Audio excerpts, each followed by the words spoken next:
మురళాలించెను తన మహాదయను నను గణించెను.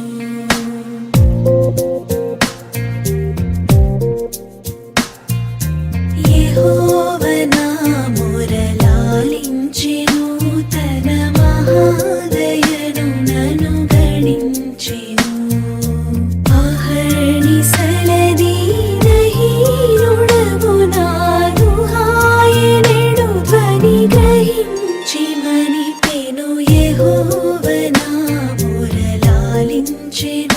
తన మహాదయను నను గణించెను.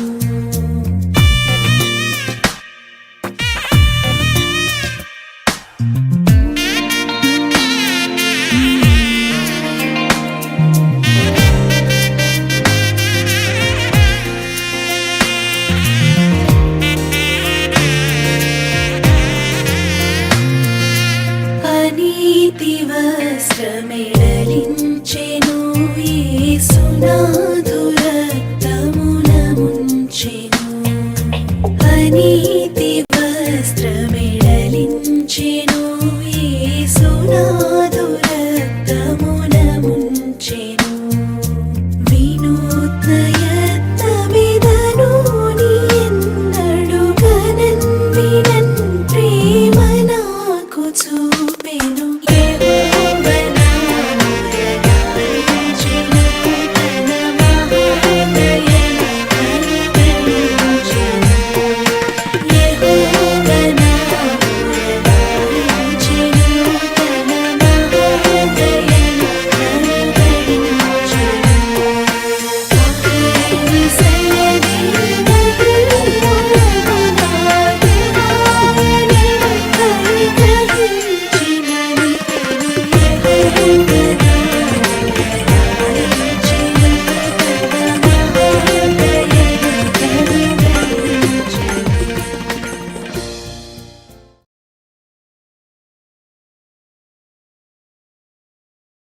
പുലരിയിൽ നിദ്രയുണർന്നങ്ങേ പാവന സന്നിധിയണയുന്നു.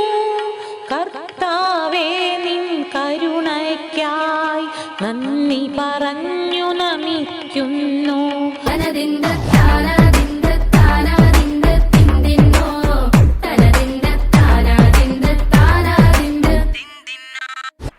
എന്റെ പുതിയ ഗാനം കേട്ടോ. പാൽക്കാരി പെണ്ണെ പാലൊന്നു തായോ, പാലത്തിൽ കൂടെ പാഞ്ഞൊന്നു വായോ. എങ്ങനുണ്ട് എന്റെ പാപ്പാ പ്രാസം? നിങ്ങൾ ഇത്രയും കഴിവുള്ളതാണെന്ന് ഞാൻ വിചാരിച്ചു.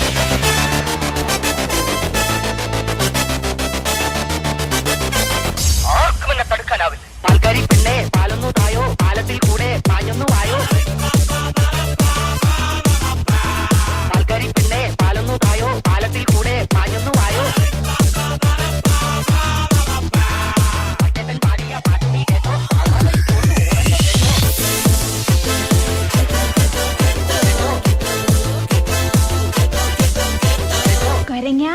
വെച്ച കോഴിന്റെ മണം.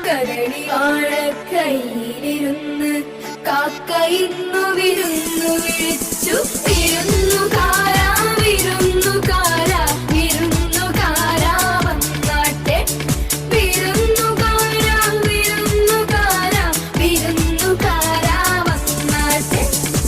ചേട്ടാ കുറച്ച് ചോറിട്ടെ. വേണ്ട. ലേശം മോരൊഴിച്ച് കഴിക്കാനായിട്ട്. വേണ്ടെന്ന്. ഇത്തിരി തൈര് ഒഴിച്ചെന്ന്. എടോ തന്നോടല്ലേ പറഞ്ഞു വേണ്ടെന്ന്. എവിടുന്ന് വന്നുണ്ട് ഈ പന്നി? അല്ലേ കുറച്ച് ചോറിട്, തൈര് കൂട്ടി കഴിക്കാം. തൊട്ടപ്പുറത്തെ അലേനെടുത്ത് കഴിക്കടാ. മാറനാണ് വരുന്നതെങ്കിൽ മധുര പത്തിരി വെക്കണം. മാറനാണ് വരുന്നതെങ്കിൽ മധുര പത്തിരി വെക്കണം. മാവ് വേണം, വെണ്ണ വേണം, ഓവാരി പശുവേ പാൽ തരണം. Take some vendakas, cut small pieces. Take onion, cut small pieces. Put china chatti, put it in the adupu. Put some coconut oil, put some kadugumanis, little karvepulas, kadugavara. വെണ്ടയ്ക്ക സാമ്പാറില് കയ്പയ്ക്ക വെള്ളരിക്ക. വെണ്ടയ്ക്ക സാമ്പാറില് കയ്പയ്ക്ക വെള്ളരിക്ക. മണത്താൽ കൊതി പെരുകാൻ നെടുമുടിക്ക് പെരുങ്കായം. മണത്താൽ കൊതി പെരുകാൻ നെടുമുടിക്ക് പെരുങ്കായം. കറിയിലും പടവലങ്ങാം മൂക്കാത്ത മുരിങ്ങാക്ക. കറിയിലും പടവലങ്ങാം മൂക്കാത്ത മുരിങ്ങാക്ക. ഊണ് കാലമായി ഉണ്ണാൻ വാ മച്ചുനനെ. ഊണ് കാലമായി ഉണ്ണാൻ വാ മച്ചുനനെ. അയല പൊരിച്ചതുണ്ട്, കരിമീൻ വറുത്തതുണ്ട്, ഉടമ്പുളിയിട്ട് വെച്ച നല്ല ചെമ്മീൻ കറിയുണ്ട്. നിറമുള്ള ചെറുമണി ചോറുണ്ട്, നിറമുള്ള ചെറുമണി ചോറുണ്ട്. വിളിച്ച മാങ്ങയുണ്ട് ഉണ്ണാൻ വാ മച്ചുനനെ. വിളിച്ച മാങ്ങയുണ്ട് ഉണ്ണാൻ വാ മച്ചുനനെ.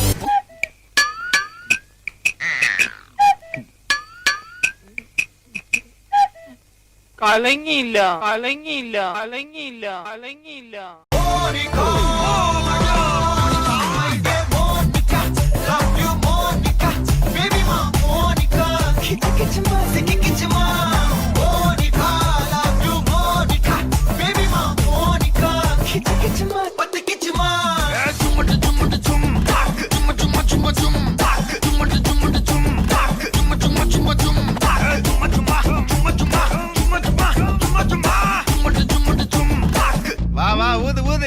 സാറെ ലിസ്റ്റ് പ്രകാരമുള്ള സാധനം കൊണ്ടുവരാൻ എനിക്കൊന്നും ഉണ്ടാക്കാൻ പറ്റില്ല. അറിയാൻ പറ്റുള്ളൂ. നേരം എടുത്തപ്പോ തൊട്ടി അങ്ങോട്ട് ഇറങ്ങാം. പർച്ചേസിംഗ് പറഞ്ഞ് ഒത്തിരി കാശ് അമിക്കിയിട്ടുള്ള ആളാ. മുരുകന്റെ കായോ? മുരിങ്ങന്റെ കായല്ല, മുരിങ്ങക്ക. ഞാനതാ ഉദ്ദേശിച്ചത്. എടുപ്പിച്ചു. തത്തമ്മയല്ല, മത്തങ്ങ. കാലത്ത് ക്യാരറ്റ്, അതാണ് ക്യാരറ്റ്. അവിടെ ഏറ്റവും ഒരു പൂ വരച്ച് വെച്ചിരിക്കുന്നത്. അത് കോളിഫ്ലവർ. എനിക്ക് എഴുതാൻ അറിയില്ല. ബാക്കിയെല്ലാം കൃത്യമായിട്ട് എഴുതിയിട്ടുണ്ട്.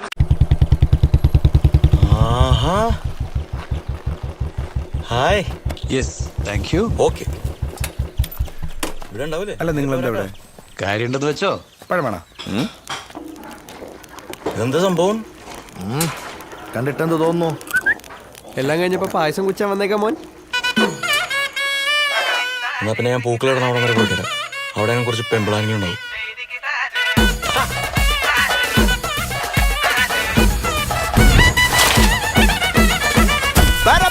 പറക്കണ പൂവേ പൂവേ പൂവേ പൂവേ കളറാവട്ടെ. ചിരിക്കണ ചുണ്ടേ ചുണ്ടേ ചുണ്ടേ ചുണ്ടേ പവറാവട്ടെ. മുല്ല മുല്ല മുല്ല മുല്ല മുടിമേലെ മണ്ണ പരത്തണം. മലയാള കരയിളക്കണം. വിളമ്പാനായില നിരത്തണം. ഒരുങ്ങിവാ മിനിങ്ങിവാ. ഏത് മൂട് അത്തം മൂട്, ഏത് മൂട് പൂക്കള മൂട്, ഏത് മൂട് മുണ്ട് മൂട്, ഏത് മൂട് സാരി മൂട്, ഏത് മൂട് സദ്യ മൂട്, ഏത് മൂട് പായസം മൂട്, ഏത് മൂട് പപ്പടം മൂട്, ഏത് മൂട് ഓണം മൂട്, ഏത് മൂട് അത്തം മൂട്, ഏത് മൂട് പൂക്കള മൂട്, ഏത് മൂട് മുണ്ട് മൂട്, ഏത് മൂട് സാരി മൂട്, ഏത് മൂട് സദ്യ മൂട്, ഏത് മൂട് പായസം മൂട്, ഏത് മൂട് പപ്പടം മൂട്, ഏത് മൂട് ഒള്ളി മൂട്.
നമുക്ക് എല്ലാവർക്കും അറിയാം, നമ്മുടെ അമ്മമാരില്ലാതെ വീട്ടിലെ കാര്യങ്ങൾ എന്തെങ്കിലും നടക്കുമോ? അതുപോലെ തന്നെയാ നമ്മുടെ പള്ളിയിലും. നമ്മുടെ മാതൃവേദിക്കാരില്ലാതെ എന്തെങ്കിലും കാര്യങ്ങൾ ഇവിടെ ഓടുമോ? നിങ്ങൾക്കറിയാമോ, ഈ പള്ളി പണിത കാലം മുതൽ ഈ പള്ളി അലങ്കരിക്കാനും വിരിപ്പലക്കാനും അൾത്താര ഒരുക്കാനും എന്തിനു വേണ്ട കപ്പ്യാര് പണിക്ക് പോലും നമ്മുടെ അമ്മമാരല്ലേ ഓടിയെത്തുന്നത്. ഒരു വിശുദ്ധൻ്റെ തിരുനാളോ മാതാവിൻ്റെ തിരുനാളോ വരട്ടെ, അച്ഛനങ്ങ് വിളിയാ മാതൃവേദി പ്രസിഡന്റിനെ, ഡീന ചേച്ചി ഡീന ചേച്ചി. അപ്പോഴേക്കും മാതൃവേദി പ്രസിഡന്റ് ഒരു മെസ്സേജ് അങ്ങിടും. 50-60 അമ്മമാരല്ലേ ഇങ്ങ് ഓടിയെത്തുന്നത്. എന്നാലോ നമ്മുടെ ചേട്ടന്മാർ വിരലിലെണ്ണാവുന്ന 5-6 എണ്ണം വന്നാലായി, വന്നില്ലേലായി. എന്നാലും നമ്മുടെ മാർട്ടിനച്ചൻ്റെ കൂറ് മുഴുവൻ അവരോടാ. അത് കാണുമ്പോഴാ ചങ്കിലൊരു പിച്ചാത്തി കയറ്റുന്ന വേദനയാ. എന്നാ പറയാനാ? എന്നാ വീട്ടിലോട്ട് ചെന്നാലോ, എവിടെയായിരുന്നടി ഇത്രയും നേരം, എവിടെയായിരുന്നടി ഇത്രയും നേരം എന്നും പറഞ്ഞ് ചോദ്യം. ഇതോർക്കുമ്പോഴാ എന്തൊരു സുഖമായിരുന്നു കല്യാണത്തിന് മുമ്പ്. അമ്മമാർ വെച്ച് വിളമ്പിത്തരും, നമ്മളങ്ങനെ മിനിങ്ങിച്ചമഞ്ഞ് നടക്കും. എന്തു ഭംഗിയായിരുന്നു നമ്മളെ കാണാൻ. എന്തു ഭംഗി നിന്നെ കാണാൻ എന്റെ ഓമലാളെ, മകരസൂര്യനോമനിക്കും മഞ്ഞു തുള്ളി പോലെ, മകരസൂര്യനോമനിക്കും മഞ്ഞു തുള്ളി പോലെ, മുത്തുമാല ചാർത്തി നിൽക്കും മുല്ലവള്ളി പോലെ. ഓ, എന്തു നല്ല കാലമായിരുന്നു അതൊക്കെ. അത് കഴിഞ്ഞ് ഞങ്ങളുടെ കല്യാണം കഴിഞ്ഞപ്പോൾ എൻ്റെ ഭർത്താവിന് എന്നോട് എന്തോ ഒരു സ്നേഹമായിരുന്നു. ഇപ്പോഴോ? കർത്താവേ നീ കൽപ്പിച്ചപ്പോൾ നേർച്ച വച്ച മനസ്സിൽ ഞാൻ ഒരു നല്ല പെൺകുട്ടിക്കും ഇടം കൊടുത്തേ. കർത്താവേ നീ മനസ്സിന്റെ പാതി പകുത്തവൾക്കുള്ള പങ്ക് കൊടുക്കണമെന്ന് കൽപ്പിച്ചതല്ലേ. മാലാഖയെപ്പോൾ അവൾ പറന്നിറങ്ങി എന്റെ അൽത്താരക്കൂട്ടിൽ പ്രേമത്തിരി തെളിച്ചു, പിന്നെ പഞ്ചാര പുഞ്ചിരി നീട്ടിത്തന്നു. എൻ്റെ മാതാവേ, ഇതൊക്കെ പണ്ടത്തെ കാലം. ഞാൻ പള്ളിയിലെ 2 പരിപാടികളിൽ പങ്കെടുത്തു. സ്റ്റേജിൽ 3-4 ചുവടുകൾ വച്ചതേയുള്ളൂ. ഇപ്പോ പൗലോസേട്ടൻ എൻ്റെ പിന്നാലെ എന്തു പറഞ്ഞാ നടക്കണേന്ന് അറിയാവോ?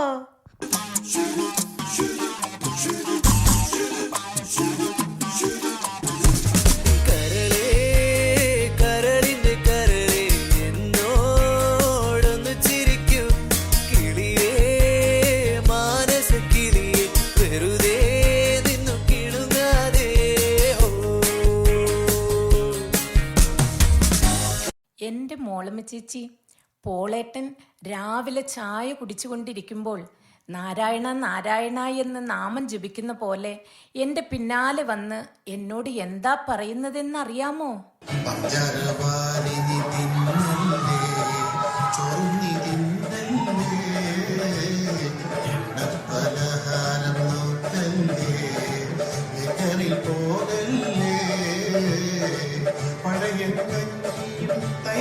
ചേർത്ത് എന്നും കാലേ പഞ്ചാരവാരിനി തിന്നല്ലേ ചോന്നി തിന്നല്ലേ. ബീനെ, ഞാനൊരു നേഴ്സല്ലേ. എനിക്ക് ഹോസ്പിറ്റലിൽ നിന്ന് എത്ര ഫോൺ കോളാ വന്നുകൊണ്ടിരിക്കുന്നേ.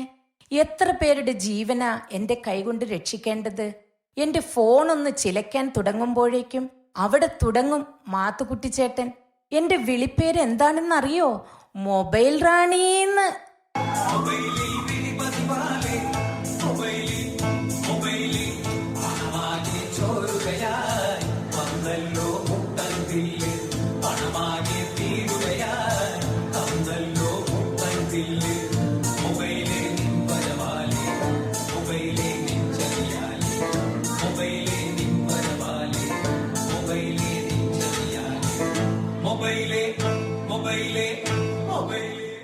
നിങ്ങൾ ഇത്രയൊക്കെ പറഞ്ഞില്ലേ, ഇനി ഞങ്ങളുടെ കാര്യം എന്തിട്ടാന്നൊന്ന് നോക്കി.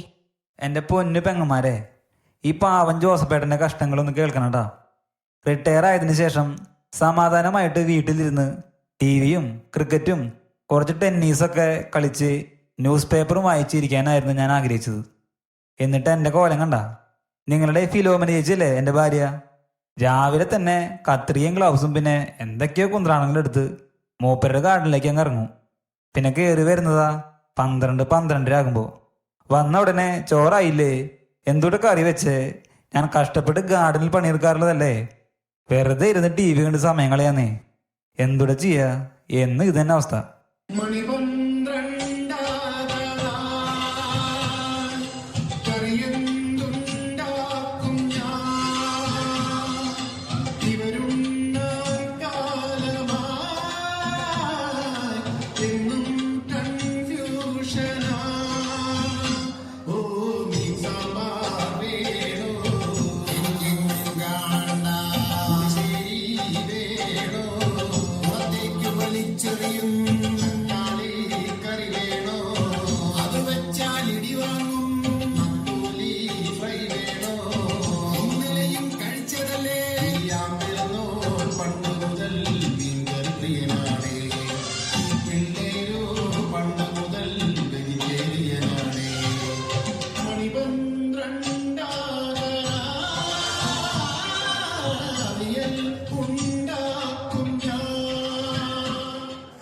അങ്ങനെ നമ്മുടെ ഭർത്താക്കന്മാരും മക്കളും കൊച്ചുമക്കളും ഒരു വശത്ത്.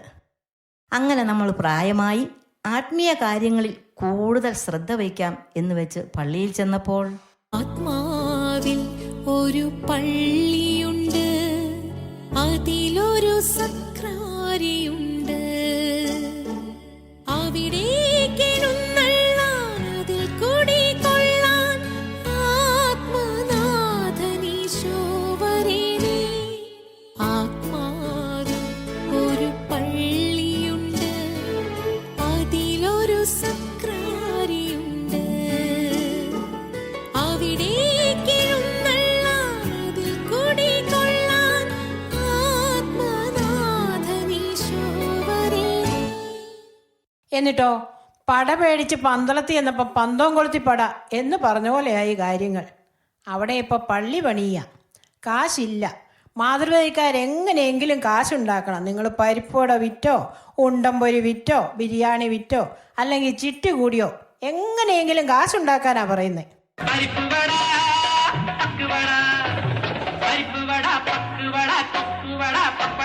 നമ്മുടെ വായിൽ ചടപടപട, നമ്മുടെ വായിൽ ചടപട, പരിപ്പുവട പക്കുവട. അങ്ങനെ ഇതെല്ലാം വിറ്റുപെറുക്കി നമ്മൾ പള്ളി പണിയാൻ കാശുണ്ടാക്കി കൊടുത്ത് പള്ളി പണിത് ഇതൊക്കെ കഴിഞ്ഞ് പള്ളിപ്പെരുന്നാൾ വരുമ്പോൾ ഏറ്റവും മനോഹരമായി 10-30 പേർ ഒന്നിച്ച് സ്റ്റേജിൽ കയറ്റി താളബോധത്തോടെ അഭിനയത്തിൽ ലയിച്ച് ആത്മവിശ്വാസത്തോടെ പരിപാടി അവതരിപ്പിക്കുമ്പോൾ നമ്മുടെ പള്ളിയിലെ സൽസ്വഭാവിയും ഗാനഗന്ധർവനും ഫാഷൻ ഡിസൈനറുമായ നമ്മുടെ വികാരിയച്ഛൻ ഞങ്ങളുടെ അടുത്ത് വന്ന് പറയും, പിതൃവേദി മാതൃവേദിയേക്കാൾ ഒരു പൊടിക്ക് മേലെയാണ്. ഇങ്ങനെ പറയുമ്പോഴും ഞങ്ങൾക്കറിയാം മാതൃവേദി സൂപ്പറാണെന്നാണ് അച്ഛൻ്റെ മനസ്സിലിരിപ്പ് എന്ന്.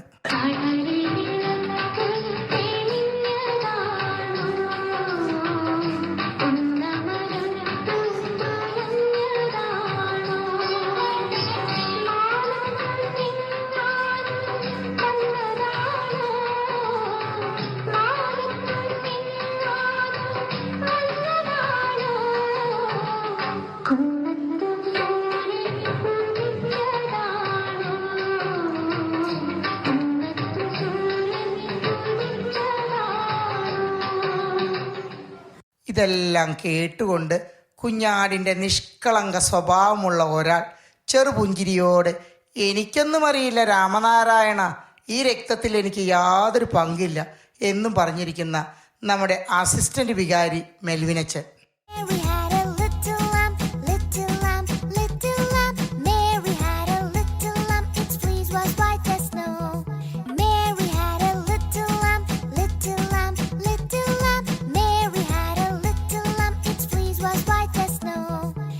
അതൊക്കെ പോട്ടെ, നമ്മുടെ ഹോളി ട്രിനിറ്റി പള്ളിയിൽ താടി വെച്ച ഒരു ആൻഡ്രൂസ് ഇല്ലേ, എല്ലാ പരിപാടിക്കും ഓഡിറ്റോറിയത്തിൻ്റെ പുറകിൽ നിന്ന് നിരീക്ഷിച്ചു കൊണ്ടേയിരിക്കും. മാതൃവേദിക്കാരുടെ അടുത്ത് വന്ന് പറയും, നിങ്ങൾ കലക്കി കേട്ടോ, സൂപ്പറായി എന്ന്. അപ്പോൾ തന്നെ വികാരിയച്ഛൻ്റെ അടുത്ത് പോയി പറയും, പിതൃവേദിക്കാരാട്ടോ കലക്കിയത്. അങ്ങനെ മാതൃവേദിക്കാരുടെ വള്ളത്തിൽ കാലുകുത്തണോ പിതൃവേദിക്കാരുടെ വെള്ളത്തിൽ കാലുകുത്തണോ എന്ന് ആലോചിച്ച് നമ്മുടെ മിസ്റ്റർ ആൻഡ്രൂസ്. നേതാവ് ഇന്ന് നേതാവ്, നാളെ രാജാവ് എന്നും ജേതാവ്. നേതാവ് ഇന്ന് നേതാവ്, നാളെ രാജാവ് എന്നും ജേതാവ്. വാളെടുക്കണം, വലവിരിക്കണം, വേണ്ടിടത്ത് വേണ്ട പോലെ വാൾമടക്കണം. വേഷം കെട്ടണം, നാണം മാറ്റണം, വേണ്ടി വന്നാൽ വായ പൊത്തി ഇലയെടുക്കണം. നേതാവ് ഇന്ന് നേതാവ്, നാളെ രാജാവ് എന്നും ജേതാവ്. നേതാവ് ഇന്ന് നേതാവ്, നാളെ രാജാവ് എന്നും ജേതാവ്. അല്ല, അതൊക്കെ പോട്ട്. അതും ഇതും പറഞ്ഞ് നമ്മൾ അങ്ങ് കാട് കയറിപ്പോയി. നമ്മളിവിടെ കൂടിയിരിക്കുന്നതേ നമ്മുടെ മുൻ പ്രസിഡന്റും ഏറ്റവും പ്രായം കൂടിയതും എന്നാൽ പ്രായത്തെ വകവയ്ക്കാതെ അന്നും ഇന്നും ആക്റ്റീവായിരിക്കുന്ന എല്ലാവരുടെയും പ്രിയപ്പെട്ട താരമായ നമ്മുടെ ഡാർലിങ്ങേ ബേബി ടീച്ചറിനെ ആദരിക്കാനാണല്ലോ. എന്നാൽ നമുക്കതിലേക്ക് കടക്കാം.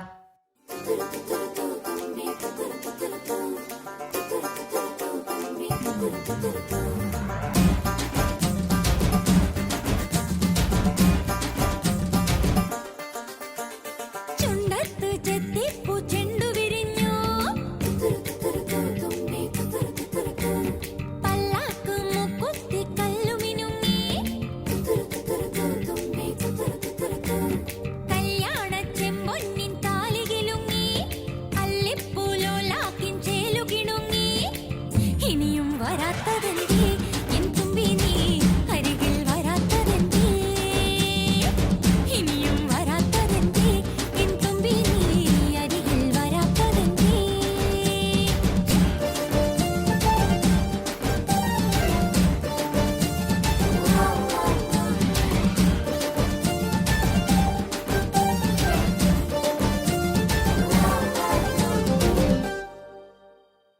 പരിശുദ്ധ ദേവമാതാവിന്റെ ജീവിതത്തിലെ പ്രധാന സംഭവങ്ങൾ കോർത്തെടുക്കിയ ഒരു ദൃശ്യാവിഷ്കാരം.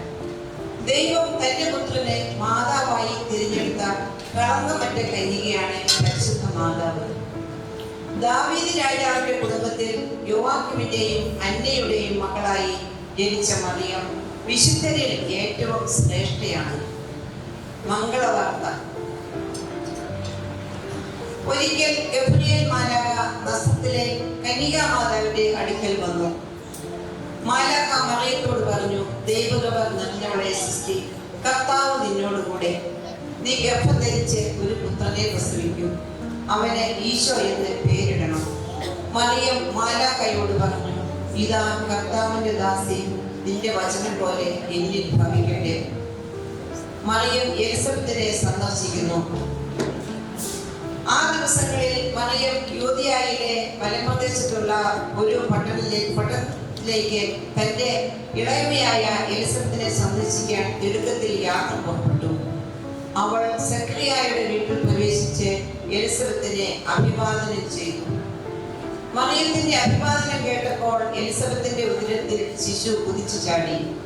എലിസബത്തെ പരിശുദ്ധാത്മാവ് നിറഞ്ഞവളായി. അവൾ ഉദ്ഘോഷിച്ചു, നീ സ്ത്രീകളിൽ അനുഗ്രഹീതവയാണ്, നിന്റെ ഉദരഫലവും അനുഗ്രഹീതം. കർത്താവ് അരുളി ചെയ്ത കാര്യങ്ങൾ നിറവേറുമെന്ന് വിശ്വസിച്ചവൾ ഭാഗ്യവതി. ഈശോയുടെ ജനനം. ദാവീദിന്റെ പട്ടണമായ ബെത്ലഹേമിൽ മറിയം തന്റെ കടിഞ്ഞൂൽ പുത്രനെ പ്രസവിച്ചു. അവനെ പിള്ളക്കച്ച കൊണ്ട് പൊതിഞ്ഞ് പുൽത്തൊട്ടിയിൽ കിടത്തി. അങ്ങനെ ഈശോയുടെ വളർത്തു പിതാവായ യോസേഫിലൂടെയും അമ്മയായ മറിയത്തിലൂടെയും ദൈവം നമുക്കായി ഒരു രക്ഷകനെ അയച്ചു.